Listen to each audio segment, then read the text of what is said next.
Hello, everybody. Time for the weekly tax update. So it is 1099 and W-2 season. 1099s and W-2s are due by January 31st. So we are currently working on that. Mostly I want to talk this week about 1099s since most of us have contractors working for us and what are the requirements on 1099s. There's been some specific acts or legislation that has passed in the last couple of years that has a big impact on 1099s. But just real quick, there's a couple of things that play in W-2. So for all people, all our clients that have an S corporation where you are an owner and director or officer of your company, you're required to have a W-2. We run wages are required to be reasonable and fair. You probably remember me talking about this in other videos or in the initial consultation, but we define reasonable as 20% and fair is about 65,000 a year. That means that 20% of your bottom line, capped at 65,000, goes to your W-2 wages. So January, we spend the month figuring out exactly what you made in your company, calculating 20% of that and preparing W-2s on that. There are some things that come into play, for example, the earned income credit or child tax credit if you have children. So you might be under the thresholds, but we still want to file a W-2 for you so that you can get a refund. My staff will be reaching out to you if you are in that category. But yeah, so we're spending a lot of time doing W-2s right now. But mostly I want to talk about 1099. So a little disclaimer on this. This might sound a little political. It's not. I really don't care who's in charge. I'm just discussing tax law. It just so happens the Democrats are in charge right now, and so this law was passed by the Democrats. But believe me, it's really just tax law. The conservatives or the Republicans have passed stuff that I don't agree with too. And if we have a different administration, I'll be complaining about that administration when it comes to taxes too, because really it's just the federal government and they want to make money on our taxes. So that's my disclaimer. I'm not harping on any party. It just so happens that this law was passed with a Democrat in the White House. So that's whatever, right? Anyway, so what happened was about 2 years ago, the federal government decided that they did some research and they believe that small businesses are hiding income through cash apps, basically. So like Venmo, Zelle, PayPal, Apple Cash, you name it. So historically, these are what we call intermediary fund transfer platforms.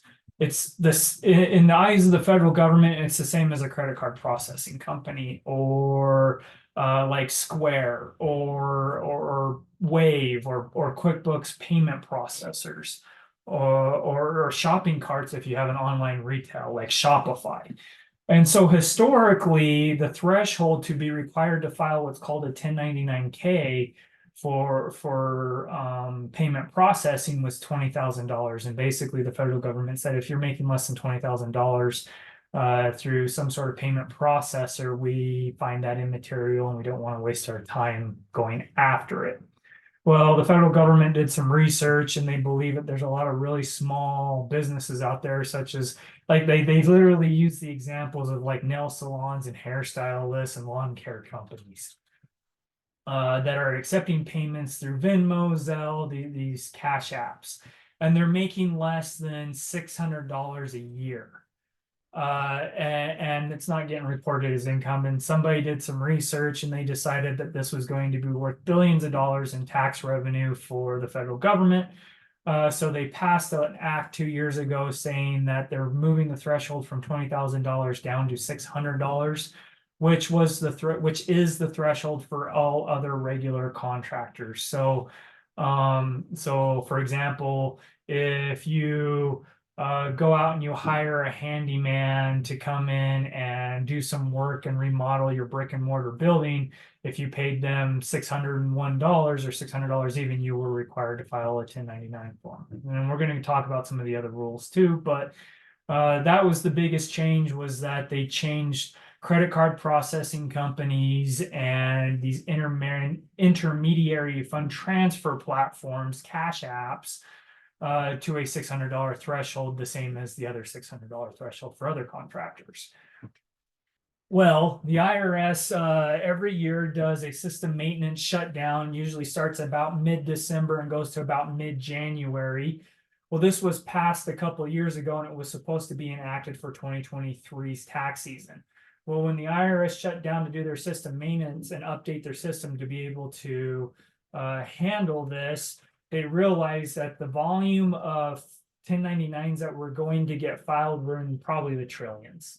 And so they literally were going to have a system overload. It was going to break the system. And so they kicked the can down the road. They said, hey, we're not going to deal with this for 2023. We're changing the requirement back to $20,000 because that's what our system can handle.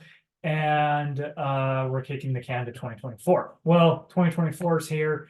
In December, they looked at it again. They shut down their system. They looked at it and they say, again, we're still not capable of handling the volume of 1099Ks that are going to get filed. So we're kicking the can another year. So they kicked the can to 2025. And they made the threshold $5,000. And then they said from then on, they will slowly decrease that threshold until they get to the actual law amount, which is $600. Okay, so that's one thing at play. So if you have a contractor that you're paying them through a cash app or intermediary fund transfer platform, you are not required to file a 1099 form because they fall under the 1099K rules, not the 1099 NEC or 1099 miscellaneous rules. So they fall underneath the threshold of $20,000. And Venmo, Zelle, PayPal Cash, Apple Cash, whatever you name it, is required to file the 1099. Now, just because the IRS set the threshold to $20,000, that is contrary to Congress's law, which is still $600. So these apps could still potentially 1099 them to stay in compliance with the actual law. We don't want, if you're paying somebody through one of those fund transfer sites, you do not 1099 them. The payment processor 1099s them, because if you 1099 them, you have the potential to duplicate their income. And so if you paid them $5,000 and you 1099 them $5,000 and then Venmo 1099s them $5,000, now they have to report $10,000 of income to the IRS, or they're going to get in trouble with the IRS.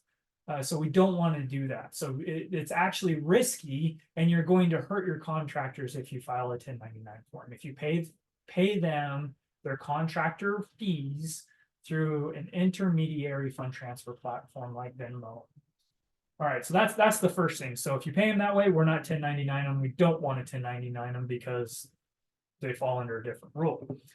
All right, so the next rule is, okay, well, what about regular 1099s? And so yes, so basically what we're saying is there's three or four ways that if you pay your contractors, we will file the 1099s for you if you want us to. One is if you're using the payroll module in QuickBooks. So you running a contractor in QuickBooks, we will go in and we will file and the 1099s for you. All their information should be in there. All the payments should be tracked in there, and we'll file the 1099s for you. If you are paying them in cash, if you're paying them in a wire transfer, if you're paying them with a check, like old school type payments, then there's no tracking of that. Nobody else is going to file the 1099s. We will file those 1099s for you. We will need their W-9 that gives us their business name or their personal name, their EIN or social security number, and their address, so we can prepare the 1099 and file it. That is the required information. Okay. If you are paying them through any other payroll processor, such as Gusto, Payroll Plus, ADP, There's a bunch of them out there. Those companies will file the 1099s for you. Go through them and reach out to your account rep if you have any questions. The other rule is for this, so this falls underneath 1099 NECs is the correct form to file for these types of contractors. 1099 miscellaneous actually has to do with like royalties and other types of stuff. So we would file a 1099 NEC for your contractors. There's two rules at play here. One, if you've hired an attorney firm, you are required to 1099 them for anything you've paid them. But that's just the law. You are required to file. For some reason, attorneys don't have good lobbyists, I guess. So they got in trouble, and no matter what type of entity they are, their firm is, they were still required to 1099 attorneys within any 1099 NEC.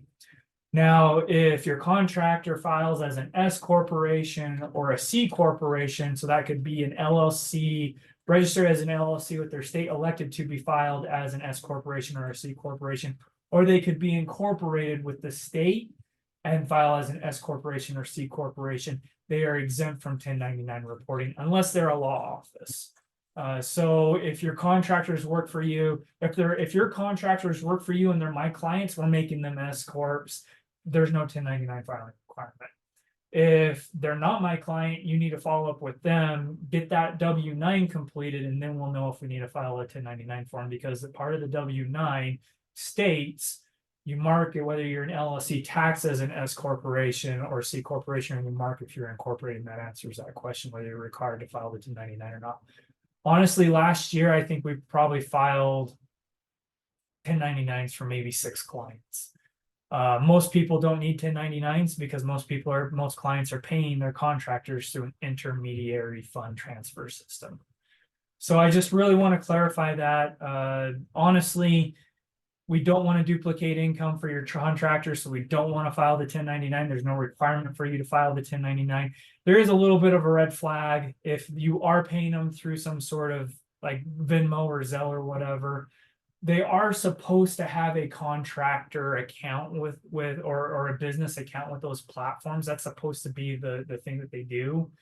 But ultimately, that's not your responsibility. You can recommend that. People don't like to do that because there's fees associated with those types of accounts. So they open personal accounts, accept payments, and then just don't report the income. But it's not your responsibility to ensure that they report their income. That is their job. You can't be held accountable for that. You are only held accountable for not filing 1099s based on the rules, and these are the rules. The other thing is really if somebody gets a 1099, when you're in the next few years, if you're accepting payments from Venmo, Zelle, whatever, you're going to be getting 1099Ks from those companies. Just forward them to me. We'll take care of them. It's not a big deal.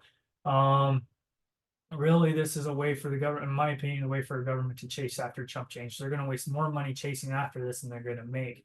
Because one of two things is going to happen. Either what's going to happen is because Venmo and these companies don't know the difference between somebody getting a gift, a Christmas gift in cash, or somebody actually getting revenue because it's all ran through a personal account. What's going to happen is they're going to file eventually 1099s for all income ran through their platform. So either because what's going to happen is the IRS is going to audit these companies if they don't file 1099s, and everyone, they're going to get audited, and they're going to get the penalties for not filing enough 1099s. So then they're going to go, okay, we filed 1099s for everybody, or they're going to close down, like they're going to disappear.